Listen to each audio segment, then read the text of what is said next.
দেখো আজকে আমি তোমাদের ন্যারেশন চেঞ্জটা দেখাবো, শেখাতে তো পারি না, চেষ্টা করবো দেখানোর কিভাবে হয়, কিভাবে হয়ে থাকে। এর মধ্যে থেকে আশা করি তোমরা শিখে নিতে পারবে। তো কিভাবে আছে আর থাকে বাক্যগুলো তোমাকে প্রথমে জানতে হবে। যেই যেই ডাইরেক্ট স্পিচ বা ইনডাইরেক্ট স্পিচ দেখ না কেন তোমাকে করতে, সেটা তুমি এখানে দেয়া গঠন আছে যে এই গঠনের মধ্যে তুমি মেলাতে পারবেই। যদি না মেলাতে পারো, যদি না মেলে, তাহলে কি হবে? তাহলে সেটা ন্যারেশন চেঞ্জ করতে দেয়া হলো না তোমাকে, সেটা তোমাকে নিয়ে খেলা করা হলো।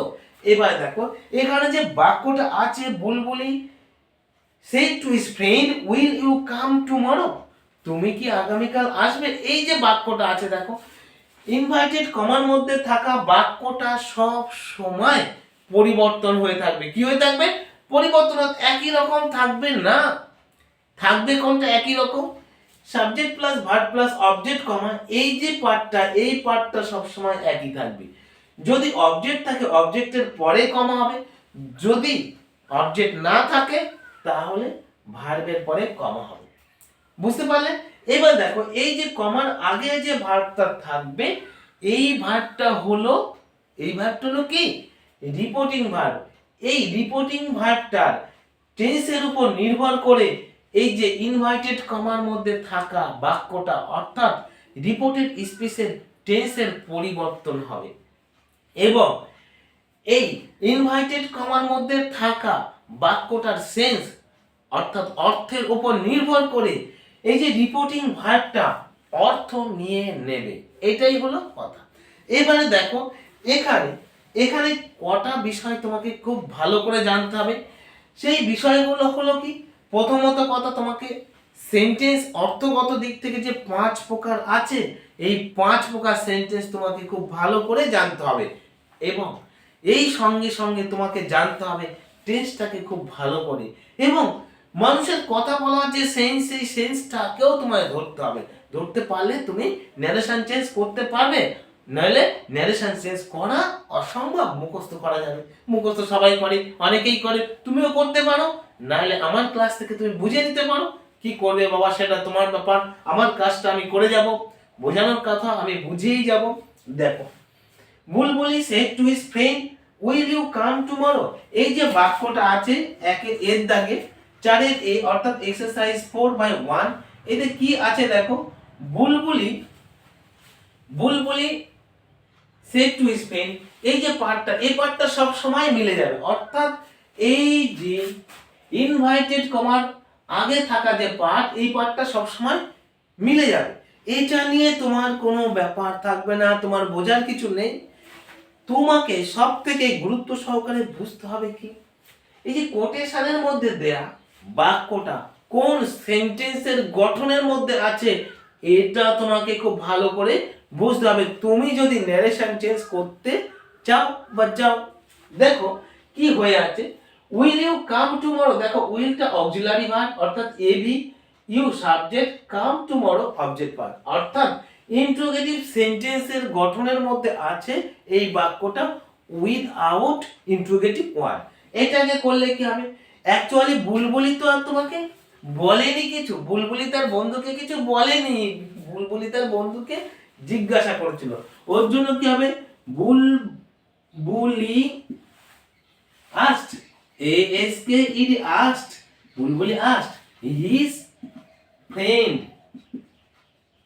বুলবুলি আস্কড হিজ ফ্রেন্ড। এবার দেখো আমি এই যে কমার আগ পর্যন্ত যতটা বাক্য ছিল ততটা লিখলাম।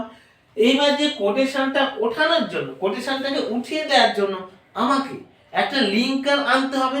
সেই লিঙ্কারটা আসবে সেন্টেন্স অনুযায়ী। এখানে কোন সেন্টেন্স আছে? ইন্টারোগেটিভ সেন্টেন্স আছে উইদাউট ডব্লিউএস ওয়ার্ড। তাহলে এখানে ইফ অথবা ওয়েদার দুটোর মধ্যে একটা তোমাকে দিতে হবে, ইফ। এবার দেখো কি আছে, উইল ইউ কাম, ইউ বলতে কি এখানে হি অথবা his friend, if he would, WOULD would, if he would come the next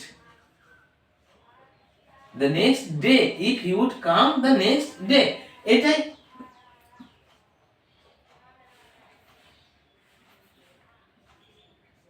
তারপরের বাক্যটা দেখো কিভাবে হয়ে আছে, Paulami says I am fine.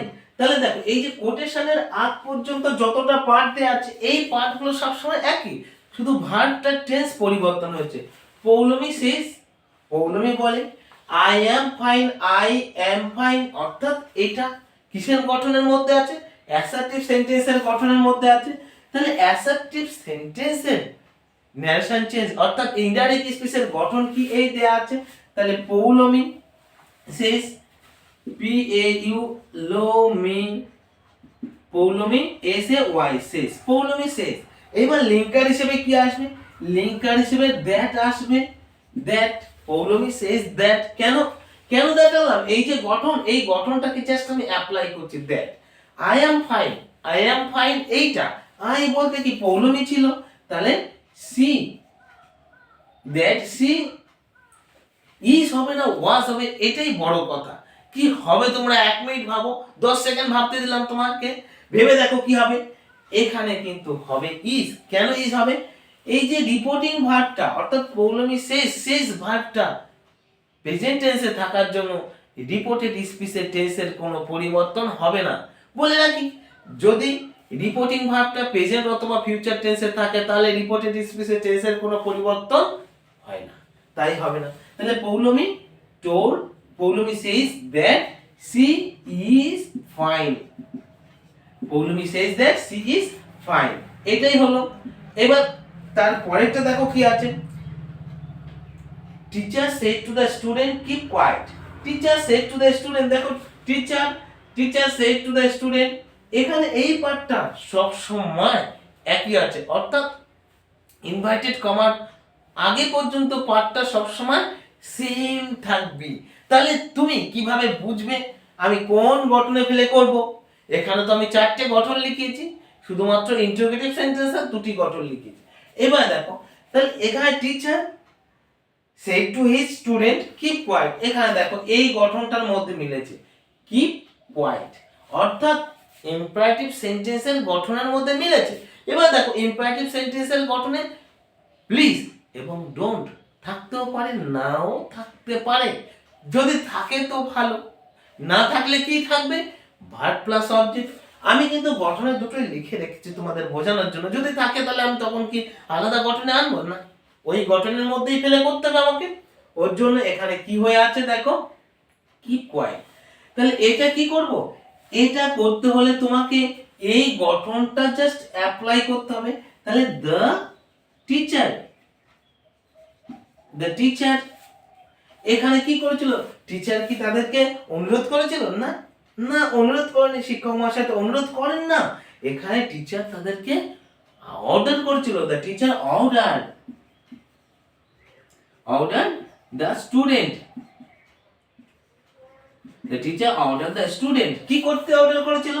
এইবার দেখো টু ভার্ব প্লাস অবজেক্ট, যদি এখানে ডোন্ট থাকে তাহলে ডোন্ট থাকলে আমি নট দিতাম, নট টু, যেহেতু ডোন্ট নেই ওর জন্য কি দেব আমি, ওর জন্য to plus verb plus object, to keep quiet, to keep quiet, the student, the teacher ordered the student to keep quiet। আশা করি বুঝতে পারছো কিভাবে হচ্ছে। এবারে দেখো তারপরের সেন্টেন্সটা, my mother said to me, তাহলে এটা কি আছে, ডিড দাগে, my mother said to me, আমার মা আমাকে বলেছিল may your dream come true, আরে বাবা সব মাই বলে তোর স্বপ্ন সত্যি হোক বাবা, তোর স্বপ্ন সত্যি হোক। এখানে এটাই ন্যারেশন চেঞ্জ করতে হবে, এখানে আমার মা আমাকে বলেছে, আমি লিখছি মানে আমি এখানে থার্ড পারসন, অর্থাৎ আমাকেই উক্তিটা করতে হচ্ছে। এবার দেখো তোমাকে কোন গঠনের মধ্যে তুমি মেলাবে এটা, may your dream come true, এই যে may your dream, may your dream, এই যে মে আমি এখানে দুবার লিখেছি, যদি যদি এই মেয়েটা থাকে তাহলে এই মেয়েটা থাকবে না, যদি এই মেয়েটা থাকে তাহলে এই মেয়েটা থাকবে না, এই জন্য গঠনটা আমি এরকম করেছি। তাহলে কি মে ইওর ড্রিম কাম ট্রু, তোমার স্বপ্ন সত্যি আসুক, তাহলে এই গঠনে আমাকে লিখতে হবে। তাহলে এখানে কি my mother subject, my mother, my mother কি করেছিল, এখানে প্রার্থনা তো করেনি, আমার মা কি আমাকে প্রার্থনা করবে? না, প্রার্থনা করেনি। তাহলে কি করেছে বাবা? এটা উইশড, ইচ্ছা প্রকাশ করেছিল আমার প্রতি। ওর জন্য my mother wished, my mother wished কি? উইশড মি, আমার প্রতি ইচ্ছা করেছিল। মাই মাদার উইশড মি কি? My dream, may your dream come to. এখানে ইওর মধ্যে কার ড্রিম? Wish me. এবার দেখো এই যে গঠন অনুযায়ী এই পর্যন্ত লিখলাম, এবারে এই দ্যাট লিঙ্কার হিসেবে দিতে হবে। দেওয়ার পরে কি? মে ইওর ড্রিম কাম ট্রু। তাহলে ইওর ড্রিম বলতে এখানে মাই ড্রিম, তাহলে মাই ড্রিম। এইবার কথা হলো তোমার এখানে, এখানে এই সেন্টেন্সটা কিভাবে হবে? দেখো মেটা হয়ে যায় কি মাইট, এই তাহলে that my dream might come true. My dream might, MIGHT, might come true. My dream might come true, এটাই হলো।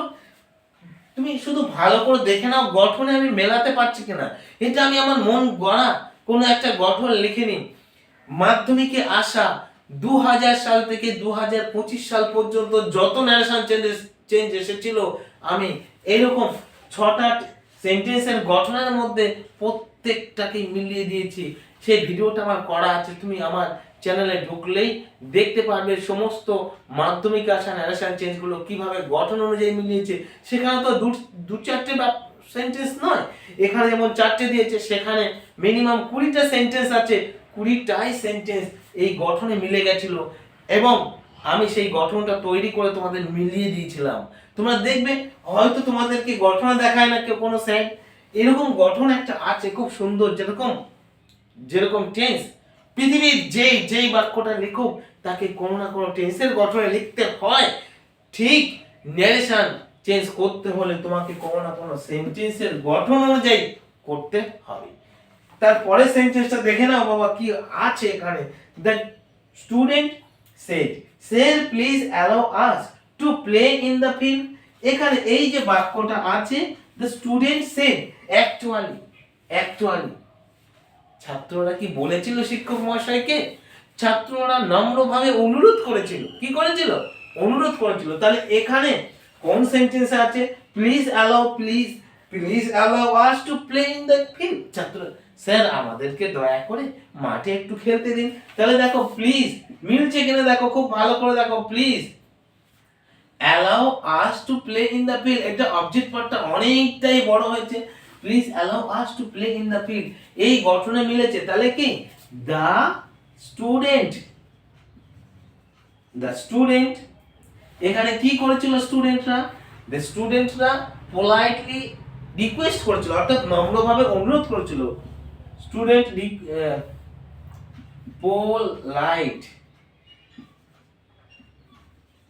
lightly requested, the student politely requested, কাকে অনুরোধ করেছিল? the student politely requested কাকে? তাদের শিক্ষক মশাইকে, their teacher, the student politely requested their teacher কি করতে? এইবার দেখো এই পর্যন্ত আমি কমার আগ পর্যন্ত এতটা লেখা হলো। এবার কি? তারপরে এখানে দেখো কি আছে? To plus verb plus object. তাহলে এবারে to plus verb plus object, ঠিক এই পার্টটা লাগাতে হবে আমাকে। To allow, ALLOW, allow them to play, allow them to play in the field, to allow them to play in the field. কিভাবে হয়েছে তোমরা একটু বুঝে নাও। The student politely requested their teacher to, এই যে পার্টটা, এখান থেকে এই পার্টটা হলো ইনভার্টেড কমার মধ্যে থাকা পার্ট। সেই পার্টটাকে এখানে যুক্ত করা হয়েছে কি দিয়ে? টু দিয়ে যুক্ত করে দেয়া হলো। একটু ভালো করে দেখে নাও, তাহলে তোমরা খুব সুন্দর করে বুঝতে পারবে। তাহলে কি আছে? the student politely requested their teacher to allow them to play in the field, এটাই। তাহলে এখানে যতগুলো ন্যারেশন আমি করলাম, প্রত্যেকটা ন্যারেশন কিন্তু সেন্টেন্সের গঠনে মিলে আছে। আমি আমার ছাত্রদেরকে যাদেরকে আমি ম্যানুয়ালি পড়াই, অর্থাৎ 1:1 সামনে বসে পড়াই, বা ভিজুয়ালি যারা আমাকে দেখে সবসময় সামনাসামনি যাদেরকে পড়ায় অফলাইনে, তারা প্রত্যেকেই জানে কিভাবে ন্যারেশন চেঞ্জ করতে হয় সেন্টেন্সের গঠনে পেলে। তোমরাও এই সেন্টেন্সটার গঠন, এই সেন্টেন্সগুলোর গঠন জানলেও ন্যারেশন করতে পারবে। তাহলে আশা করি বুঝতে পেরেছো। যদি ভালো লাগে তাহলে ভিডিওটাকে লাইক করো, শেয়ার করো এবং চ্যানেলটাকে সাবস্ক্রাইব করো।